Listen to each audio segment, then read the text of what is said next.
Baik, Bapak Ibu, kita akan masuk ke dalam sesi yang kedua. Sesi yang kedua akan dibawakan oleh Dr. Anda Eko Novi Arianti RDMC sebagai Asisten Deputi Partisipasi Lembaga Profesi dan Dunia Usaha.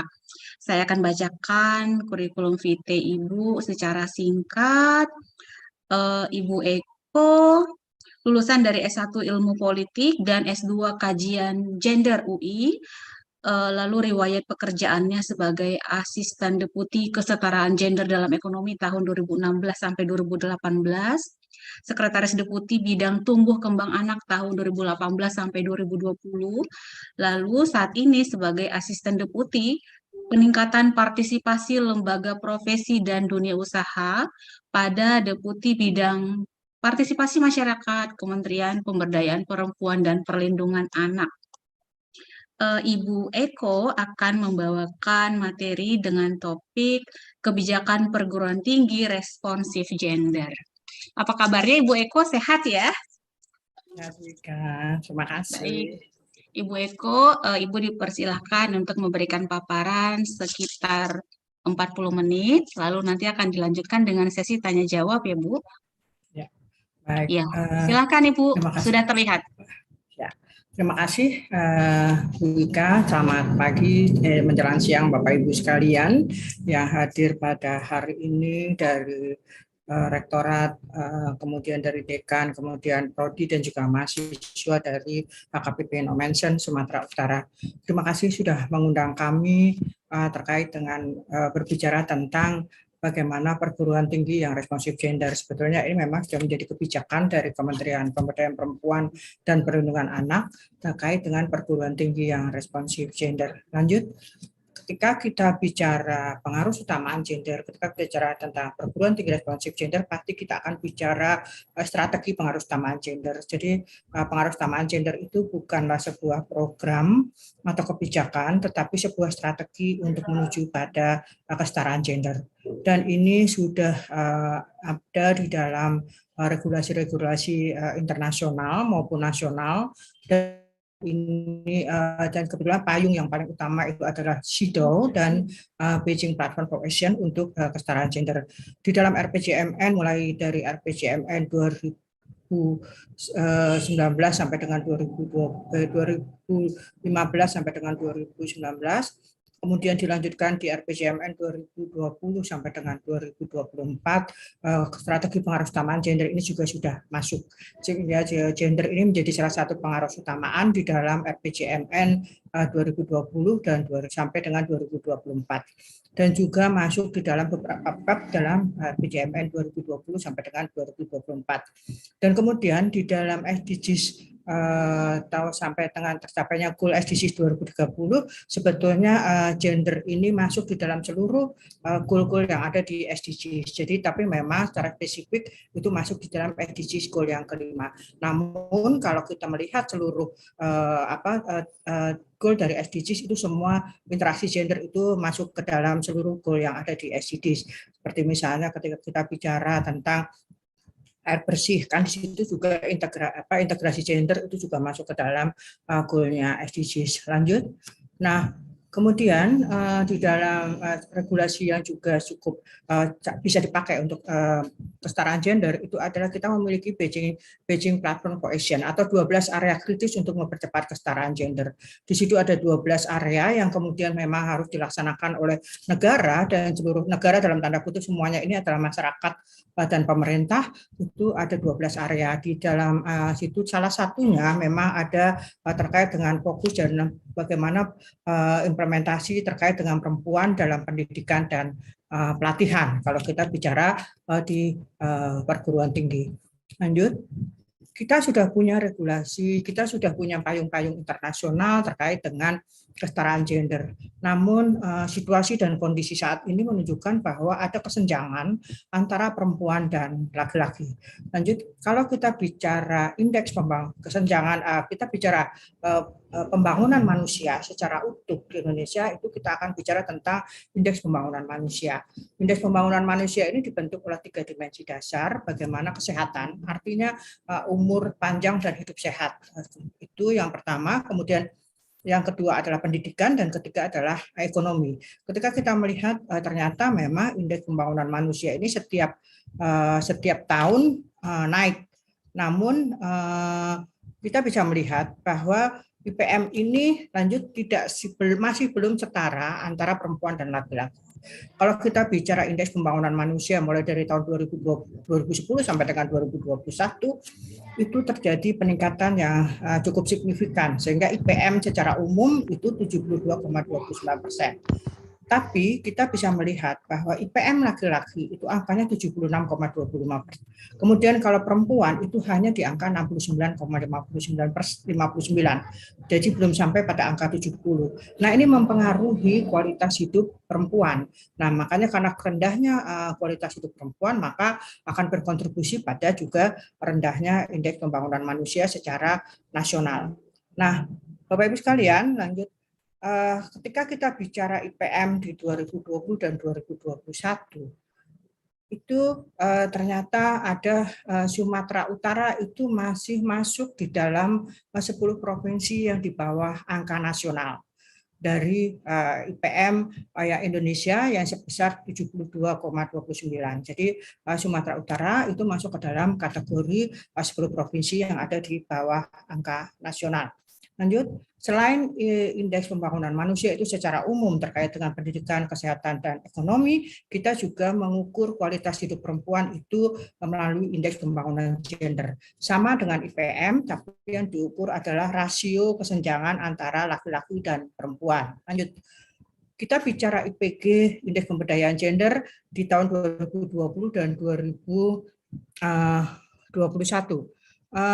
Mungkin kita bisa melihat Sumatera Utara juga masih ada secara IPG-nya, Sumatera Utara masih ada sedikit di bawah angka nasional. Jadi kalau angka nasionalnya itu adalah 91,27 IPG-nya, Sumatera Utara itu pada angka 90,73. Artinya masih di bawah angka nasional. IPG ini menunjukkan bahwa kesenjangan gender antara terkait dengan indikator kesehatan, pendidikan, dan ekonomi, laki-laki dan perempuan ini menjadi ada kesenjangan antara perempuan dan laki-laki. Dan kemudian ketika kita mengukur kualitas hidup perempuan, kita juga akan melihat indeks pemberdayaan gender. Nah, variabel pembentuk dari indeks pemberdayaan gender ini adalah satu, angka partisipasi perempuan di parlemen. Kemudian kedua, perempuan sebagai tenaga profesional, dan ketiga adalah sumbangan pendapatan perempuan. Nah, kalau kita melihat perbandingan IPG dan IDG di 2020 dan 2021, Sumatera Utara juga masih masuk di bawah angka nasional. Jadi IDG-nya Sumatera Utara terkait dengan tiga hal tadi itu masih ada di bawah angka nasional. Kita bisa melihat indikator-indikatornya dari indeks pemberdayaan gender itu adalah ketika kita bicara perempuan sebagai tenaga profesional. Tenaga perempuan sebagai tenaga profesional Sumatera Utara sudah di atas angka nasional di tahun 2021. Tadi Pak Sindak juga Bu Rimbun juga menyebutkan seperti misalnya sudah banyak juga perempuan-perempuan di Universitas HKBP Nomensen yang juga menduduki jabatan-jabatan profesional. Tapi memang ketika kita bicara jabatan di level yang paling atas, itu level rektorat itu masih didominasi oleh laki-laki. Nah, kemudian di level yang di bawahnya itu juga masih ada dominasi laki-laki. Dan sebetulnya tidak hanya di perguruan tinggi, perempuan sebagai tenaga profesional, kebetulan di dunia usaha juga sangat-sangat tinggi kesenjangannya terkait dengan perempuan sebagai tenaga profesional. Nah, kemudian ketika bicara indikator yang kedua adalah angka partisipasi perempuan di parlemen. Di tahun 2021, Sumatera Utara masih di bawah angka nasional. Artinya masih di sekitaran angka 13% kalau nggak salah. Itu. Jadi Sumatera Utara masih ada di sekitar angka 13%. Padahal kita mempunyai undang-undang pemilu yang kemudian di dalam situ ada afirmasi 30% perempuan duduk di dalam lembaga legislatif.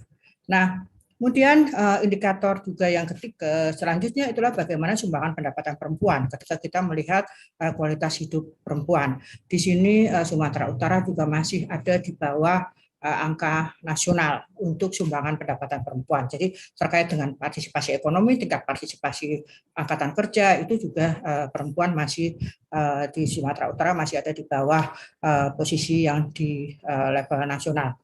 Ketika lanjut persentase perempuan yang berada di posisi manajerial Sumatera Utara sudah di atas, jadi tidak terlalu masalah. Nah, dengan adanya kesenjangan-kesenjangan tersebut, kemudian Kementerian Pemberdayaan Perempuan dan Perlindungan Anak pada tahun 2020 sampai dengan 2024 mendapatkan 5 arahan Presiden terkait dengan upaya-upaya untuk pemberdayaan perempuan dan perlindungan anak. Arahan Presiden yang pertama adalah peningkatan pemberdayaan perempuan dalam kewirausahaan yang berperspektif gender, kemudian bagaimana peningkatan peran ibu dan keluarga dalam pendidikan garing pengasuhan anak, kemudian penurunan kekerasan terhadap perempuan dan anak, kemudian penurunan pekerja anak, dan pencegahan perkawinan anak.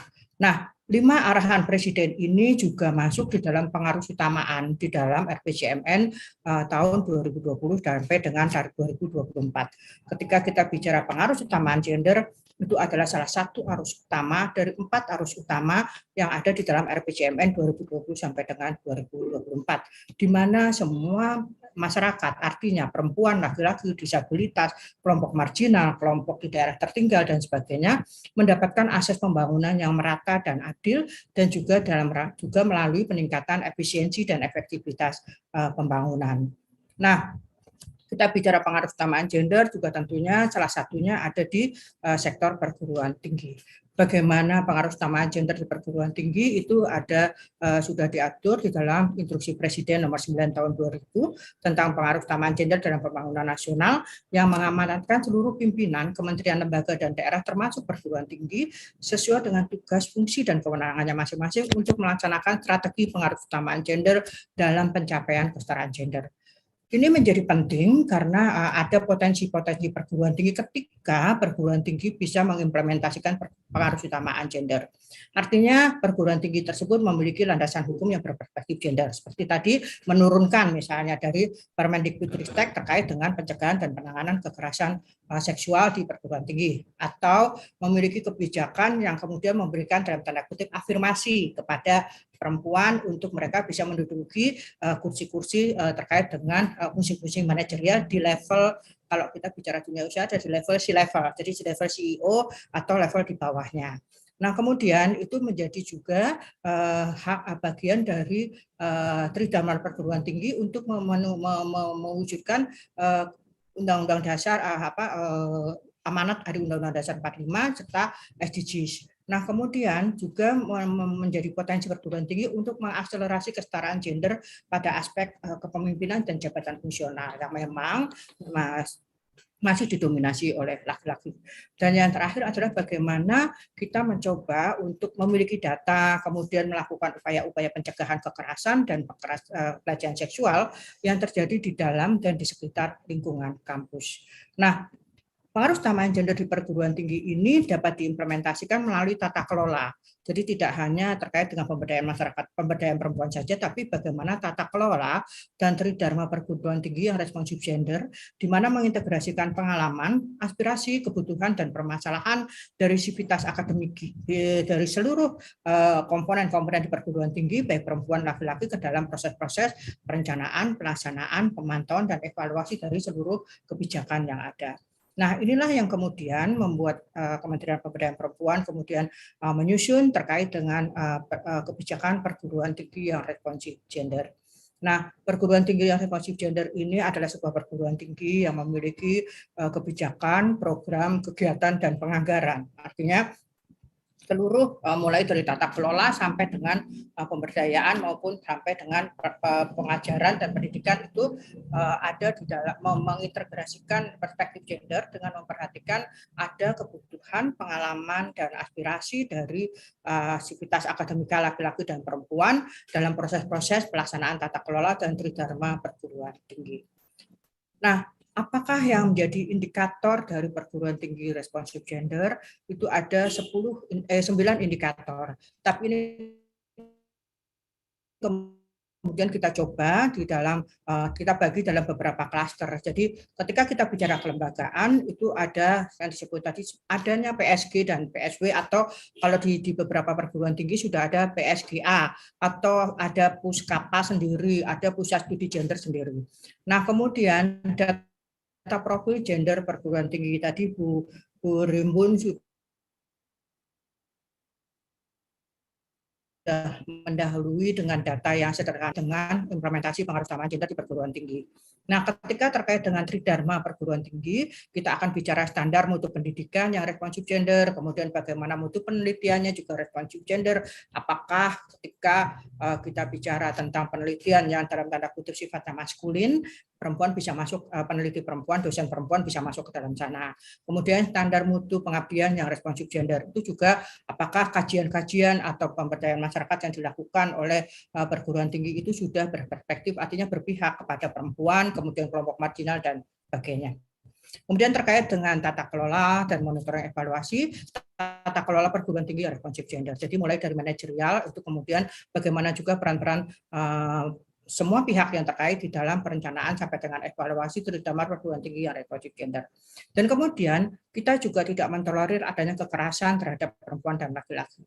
Jadi di dalam indikator perguruan tinggi responsif gender kita melakukan zero toleransi kekerasan terhadap perempuan dan laki-laki.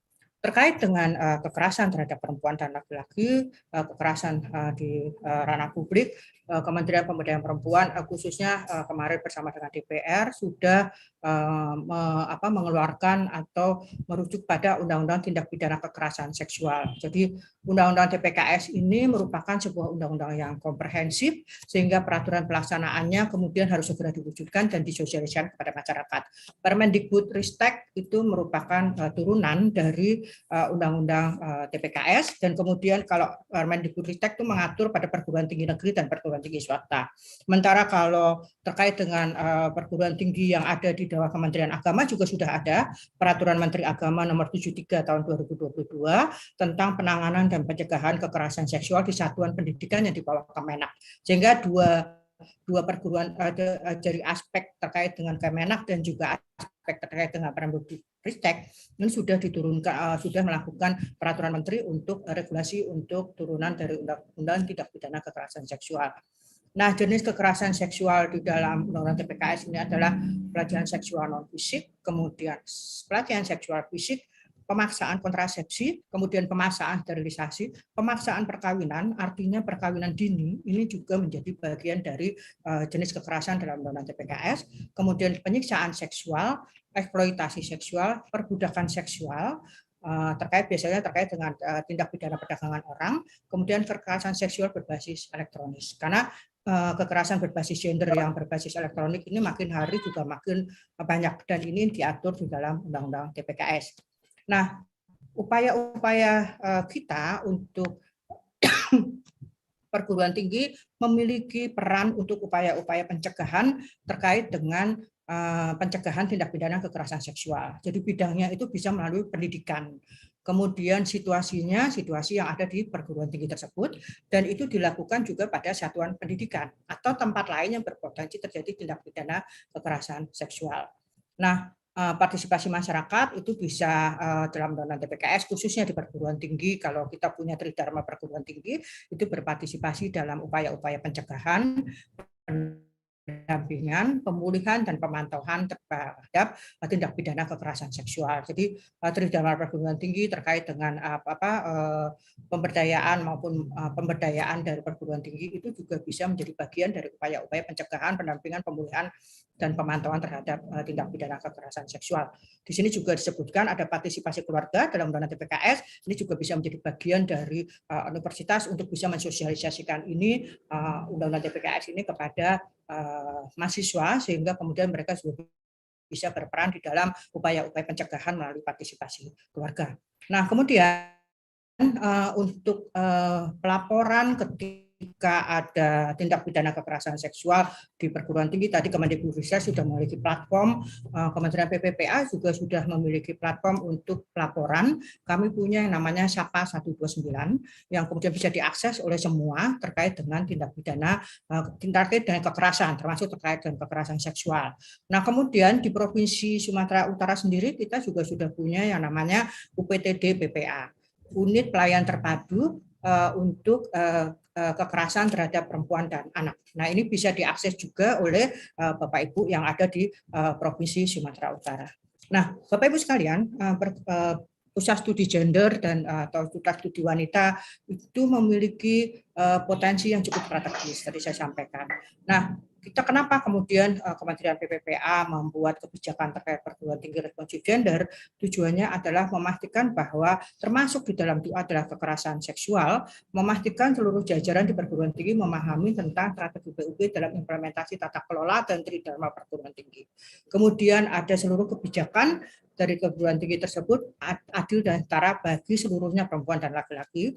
Dan ketika tata kelolanya itu sudah ada, maka akan ada keberlanjutan dan pengembangan kualitas perguruan tinggi responsif gender dengan memenuhi variabel dan indikator perguruan tinggi responsif gender. Sasaran dari perguruan tinggi responsif kebijakan ini adalah tidak hanya dari manajerial saja atau rektorat dan jajarannya, tetapi juga oleh Senat, kemudian Ketua Lembaga Universitas, dan kemudian tenaga pendidikan dan kependidikan, serta mahasiswa dan alumni. Sehingga PSG atau PSW yang ada di perguruan tinggi ini menjadi salah satu menjadi salah satu dalam tanda kutip adalah lembaga yang cukup potensial dan strategis untuk mewujudkan perspektif gender dalam seluruh proses-proses penetapan, pelaksanaan, evaluasi, pengendalian, dan peningkatan terhadap kebijakan, program, dan tata kelola perguruan tinggi. Nah, untuk PSW atau PSG ini biasanya dibentuk dengan SK Rektor, kemudian kami juga berharap bahwa memiliki rencana aksi dan juga ada mekanisme pertemuan rutin untuk membahas perkembangan dan masalah-masalahnya. Kemudian dilakukan juga penguatan kapasitas melalui berbagai pelatihan terkait dengan kapasitas pelembagaan. Jadi ada sumber daya manusia yang paham tentang integrasi gender di seluruh aspek, juga ada sumber daya anggaran yang juga bisa dipakai untuk kegiatan-kegiatan capacity building, koordinasi, serta advokasi atau pemberdayaan terkait dengan tridharma perguruan tinggi.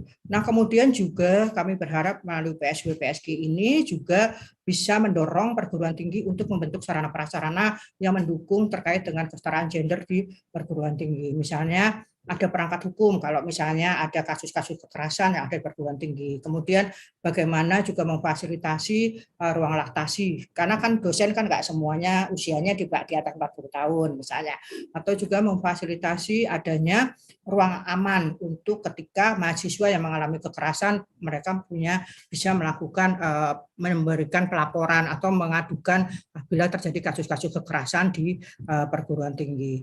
Nah, kalau itulah strategi atau itulah pentingnya adanya PSW.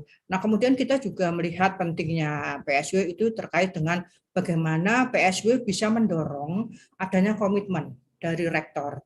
Jadi melalui kajian-kajian tentang analisis situasi pengaruh utama gender perguruan tinggi, rektor kemudian memiliki komitmen dan kemudian memiliki kebijakan terkait dengan perguruan tinggi yang responsif gender.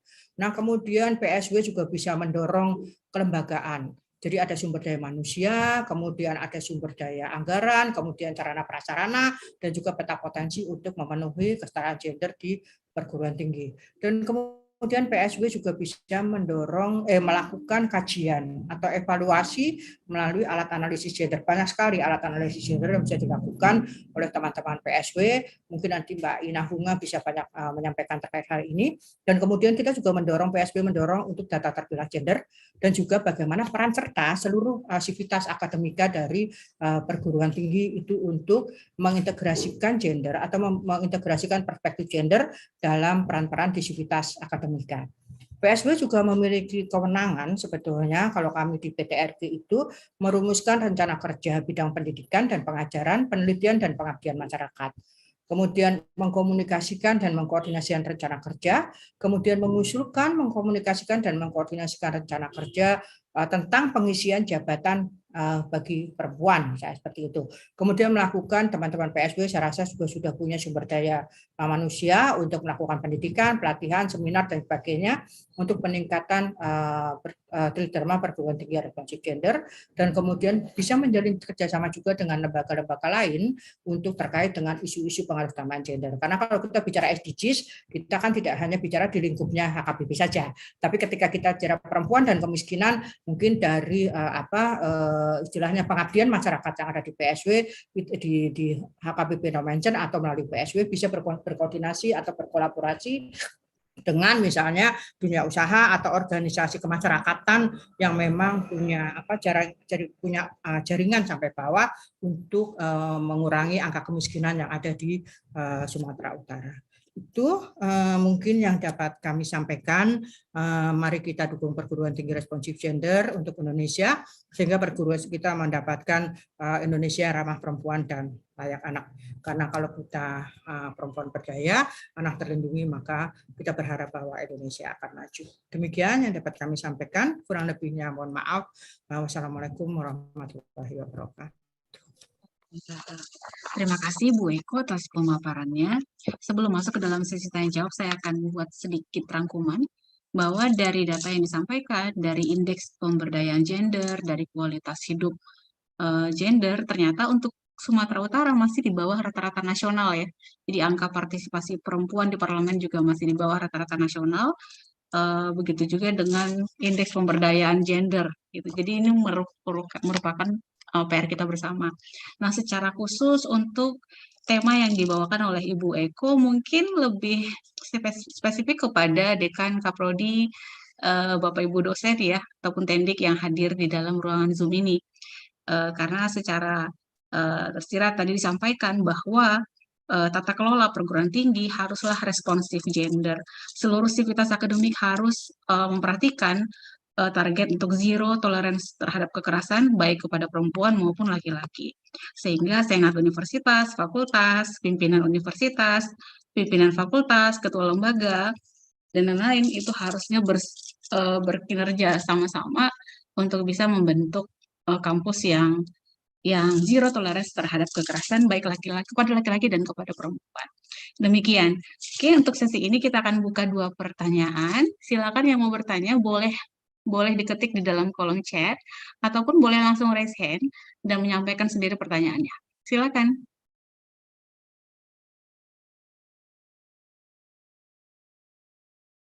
Silakan Bapak Ibu dosen yang hadir dalam Zoom ini boleh bertanya ataupun kepada seluruh peserta.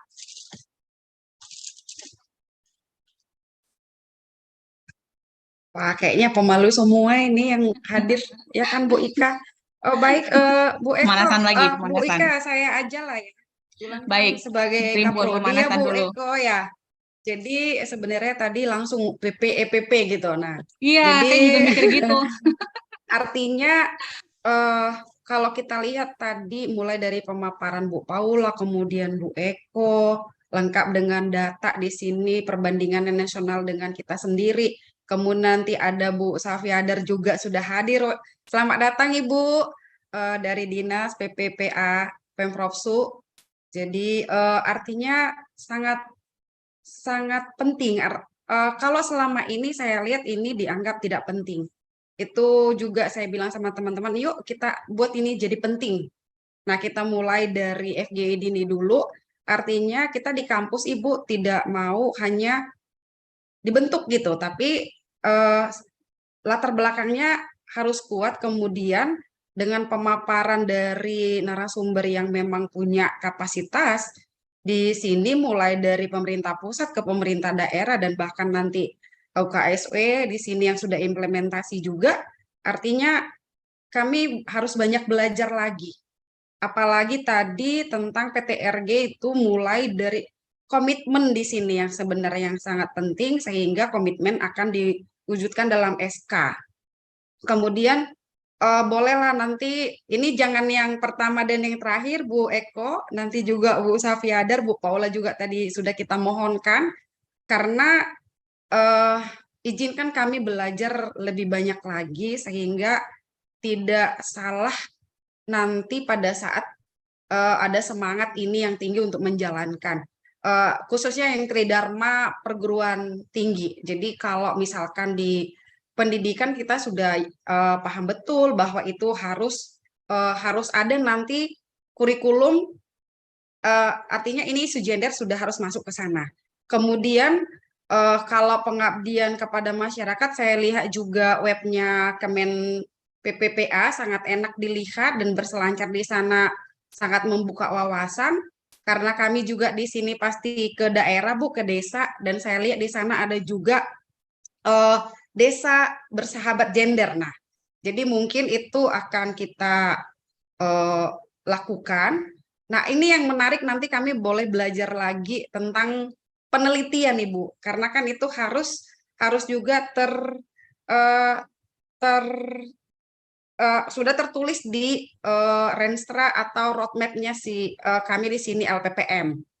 Nah, mungkin ini akan menarik bagaimana ini nanti kami lakukan karena semuanya di situ kan ada isu gender. Benar nggak ini sudah mengangkat? Nah, mungkin nanti indikator-indikator seperti itu perlu lagi kami undang orang Bu Eko, kemudian dari Pemprov di sini sudah hadir. Kenapa kami pilih dari Pemprov? Karena dulu kami mengikuti di tahun 2020 sosialisasi memang Ibu Kadis yang baru purna bakti ya Bu Safiadar ya, Bu Nurlela. Jadi beliau sangat-sangat intensif eh, menggaungkan ini sebenarnya. Jadi mohon izin Ibu Eko, nanti kami belajar lagi. Ini hanya permulaan pertemuan kita. Kita lanjutkan untuk berikutnya dan kami bangga di sini ada psikologi juga ada, prodi pendidikan agama juga ada. Jadi kami kira ini sangat sangat lengkap kalau di universitas kita dan ada juga Visipol. Ternyata saya Ada tadi chat kedokteran. ada kedokteran. Ternyata di Visipol sudah ada mata kuliah itu loh. Hmm. Jadi sudah ada. Nah, artinya ini semakin membuat kita semangat untuk melakukan ini. Mudah-mudahan harapan kita juga kita tidak bisa bergerak kalau pimpinan kita juga tidak memberikan perhatian dan tugas kita membuat ini menjadi penting ya Bu Ika ya. Dan di sini sebenarnya Iya banyak benar. banyak pejabat yang hadir Bu, cuman mungkin karena ini belum terlalu menarik, jadi kami perempuan dulu lah Bu yang berbicara terus. Iya, Baik Bu, Ya, karena tadi terima Bu kasih. Dekan. Bu Eko juga tadi udah mention ya, ada disebut tadi rektor, pimpinan Mm-mm. Ya, universitas gitu. Harus ada mekanisme aksi nih kalau kita udah bentuk pusat studi gender di Nomensen. Nggak boleh cuma SK doang ya kan Bu. ya, Kemudian harus ada pengembangan betul. kapasitas sehingga SDM-nya lebih paham. Kemudian harus ada anggaran untuk koordinasi, untuk capacity building. Kemudian yang buat agak saya buat pusing tadi harus dimasukkan ke dalam standar mutu pendidikan, standar Ya, mutu penelitian, dan standar mutu PKM. Nah, ini PR kami banget nih, Bu Eko. iya. Nah, itu Jadi, harus kita masukkan tuh ya, Bu Rimbun ya. iya, Sejauh ini sih belum ya, ada standar itu di psikologi. Nanti akan kami ya. masukkan. Saya juga tadi tertarik dengan datanya Bu Rimbun ketika bicara dengan fakultas-fakultas yang komposisi perempuan, anak perempuan dan perempuan, mahasiswa perempuan dan laki-laki. Ternyata di kedokteran dan maka itu perempuan agak macam apa ada sedikit perubahan paradigma. Kalau dulu yang namanya matematika itu sama dengan teknis apa teknik. Jadi laki-laki Bu Eko, suaranya lebih putus-putus di banyak saya. Bu Eko, boleh diulang nggak? itu. Tetapi kemudian isu-isu terkait perempuan, ya soalnya jaringan saya agak boleh izin saya off kamera Iya, Bu, silakan. Ya, siap Bu. Nggak apa-apa. ya sebentar. Ya, Boleh boleh diulang lagi ya, Bu. baik. Soalnya tadi putus-putus. Ya, mohon maaf.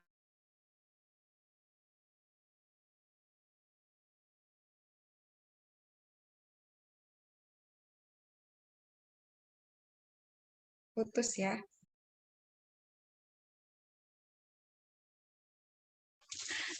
Ya, sebenarnya ini lebih ke kita pengelola ya, Bu Rimbun ya, terkait topik atau tema nomor 2 ini gitu menjadi PR bersama dan butuh komitmen dari atasan juga, termasuk yang tadi ya bahwa ketika nanti ada SK harus ada anggaran juga untuk koordinasi. Kalau nggak ada anggaran susah jalan kan Ibu ya. Mau kecil besar itu kan relatif, yang penting ada anggaran dulu nanti kepada pusat studi gender kalau benar-benar dilaksanakan di Nomensan. Oke, kita sambil menunggu Ibu Eko yang mungkin terlempar keluar ya. Bu Wika, saya udah join lagi. Oh sudah, oh Ya, ya. Baik Ibu maaf. silakan. Boleh Iya, diulang lagi ya Bu. ya, saya tadi tertarik dengan kajian singkatnya Bu Rimbun terkait dengan mahasiswa yang ada di isu di Fakultas Kedokteran dan Matematika. Kalau dulu yang namanya kedokteran dan matematika itu banyak sekali laki-laki yang ada di situ. Tapi kemudian terjadi pergeseran di sini bahwa perempuan itu sekarang di kajiannya Bu Ika tadi, Bu Rimbun menyampaikan bahwa perempuan dan laki-laki perempuan ada banyak di matematika dan kedokteran. Nah ini kan yang cukup membuat ini ada sedikit pergeseran paradigma mereka memilih jurusan karena memang kebetulan kami sendiri di G20 pada saat presidensi G20 juga kami mendorong bagaimana isu STEM itu juga terkait di dalamnya itu adalah matematika itu juga bisa diakses oleh perempuan dan ini menjadi menarik Bu Rimbun mungkin bisa dieksplor lebih dalam terkait bagaimana kenapa perempuan juga tertarik di bidang matematika dan kedokteran. Kalau yang tadi juga satu yang menarik juga ketika laki-laki lebih banyak mendominasi ilmu hukum. Kalau dulu kan perempuan yang banyak ilmu hukum, sekarang laki-laki banyak ilmu hukum. Nah ini juga sebetulnya paradigma perubahan pergeseran ini juga menjadi menarik untuk kemudian dikembangkan dan mungkin ini juga bisa menjadi bagian dari advokasi ketika kita ingin menarik perhatian mahasiswa untuk masuk juga perempuan masuk di isu-isu yang teknik.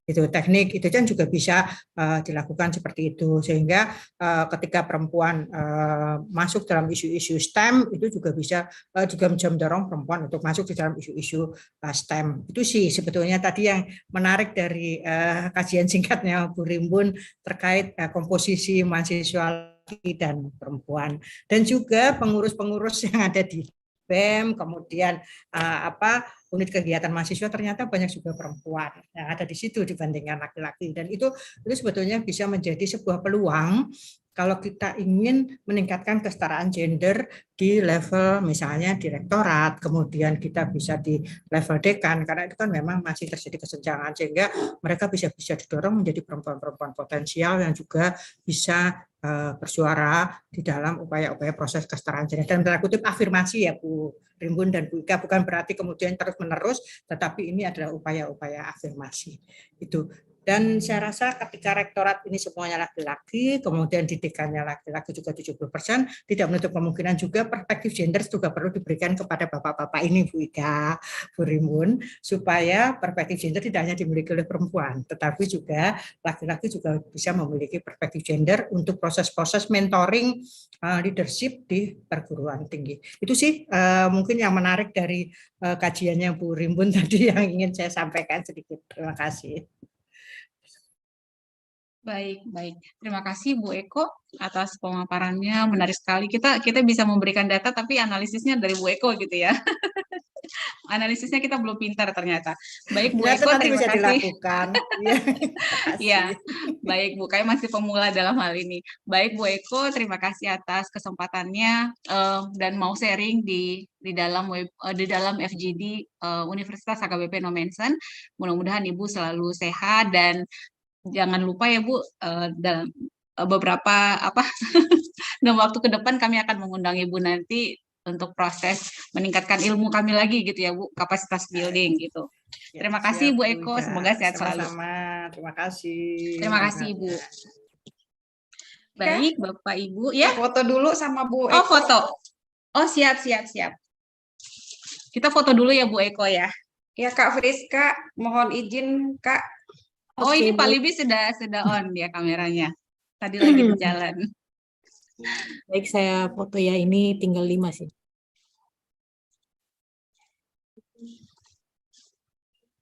Yang bisa open cam, silakan open cam.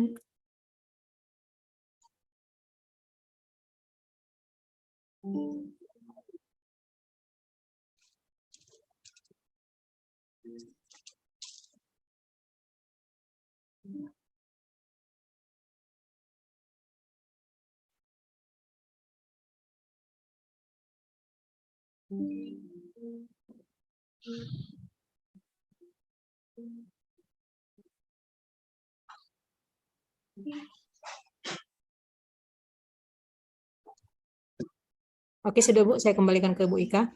Ya, terima kasih. Baik, Ibu Eko Novi Arianti, RDMSI. Terima kasih ya, Bu ya. Semoga sehat selalu. Baik, Bapak.